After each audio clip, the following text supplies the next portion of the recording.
On March 2nd, for the first time ever, Riot has released information on their new first-person competitive shooter, Valorant. With this announcement, they also released a video on their official YouTube channel titled The Round. I went ahead and broke down this video so you wouldn't have to get all the small details that you missed on your first watch. At 6 different points in the video, I found information that you may have missed, so I'm going to explain it the best that I can. With that being said, let's get into it. The first thing in the video I want to show is some details you may have missed within the shop interface. At 13 seconds, you'll hear a player in the video ask, "Can I get a gun?"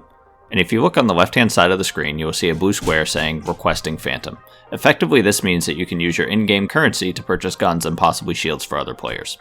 In Counter-Strike, this is a common occurrence to buy your teammate a gun. However, you cannot do it through the game interface, so this is a great move by Riot.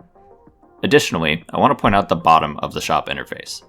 You can see this player's abilities, and the ultimate ability cannot be purchased because they're missing points.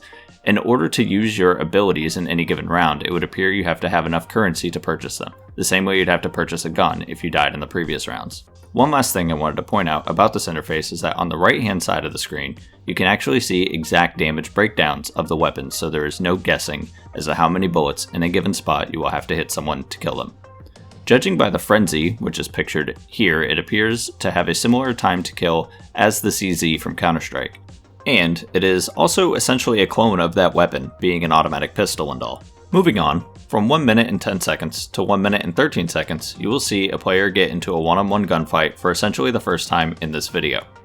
Now, the statistics from the previous part of this video may have given this away, but you can see the time to kill in this game appears to be very low. I'm going to slow down the video to 1/4 speed so you can see that it only takes 3 shots to the body with an AR to kill with no headshots.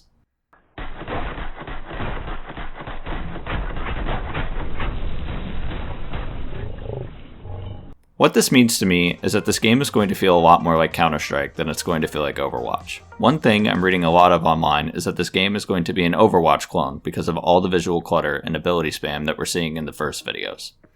While I admit the game doesn't exactly look polished yet, and there is in fact a lot of visual clutter, the fact that the weapon damage is so high points more toward the game will actually feel like Counter-Strike when you're playing it, as opposed to Overwatch. The next part of this video that I want to talk about is from 1 minute and 33 seconds to 1 minute and 43 seconds. While watching this clip, you will see that while in the green fog, which is created by the character Viper by the way, if you're curious about each character's abilities, a quick Google search will give you those answers. The fog will drop your character's health rapidly, and when you leave the fog, the character's health starts regenerating. So I bet you're thinking, if I stayed in that fog until I hit 0 HP, I would die, right? Wrong. If you look at 2 minutes and 8 seconds into the video, you will see the person who is in the fog has hit 1 HP and it simply stays at 1 HP. This means that Viper's ultimate, at least now in the alpha stage, cannot actually kill an opponent.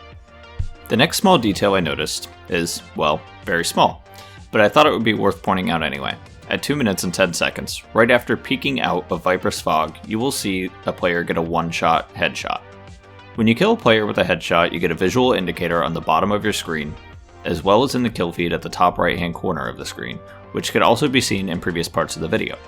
The most important part of this short clip to me, however, was that it once again indicated that this game is going to feel a lot more like a competitive first-person shooter at its core, more like Counter-Strike, less like Overwatch. The clip where he one-taps a headshot feels so reminiscent of a one-tap AK kill in CSGO. The last thing I wanted to touch on from Valorant's first official video was the defuse that takes place from 2 minutes and 11 seconds to 2 minutes and 18 seconds. Timing this clip puts the defuse time at 7.5 seconds to defuse. Now, in Counter-Strike, the default bomb defusal time is 10 seconds, and with the defuse kit, it's 5 seconds. From what I could see in the shop from the start of the video, there really isn't an item you can purchase that allows you to defuse the bomb any faster. Really, it feels like Riot just decided to split the difference of the 10 or 5 second defuse time from CSGO and make the defuse time right down the middle at 7.5 seconds. Some of these things may have been obvious to you when watching the video for the first time, but hopefully I was able to extract some more information about the game than you previously knew. Was there anything from the video that I did not touch on that you noticed? If so, let me know down below. Thanks for watching.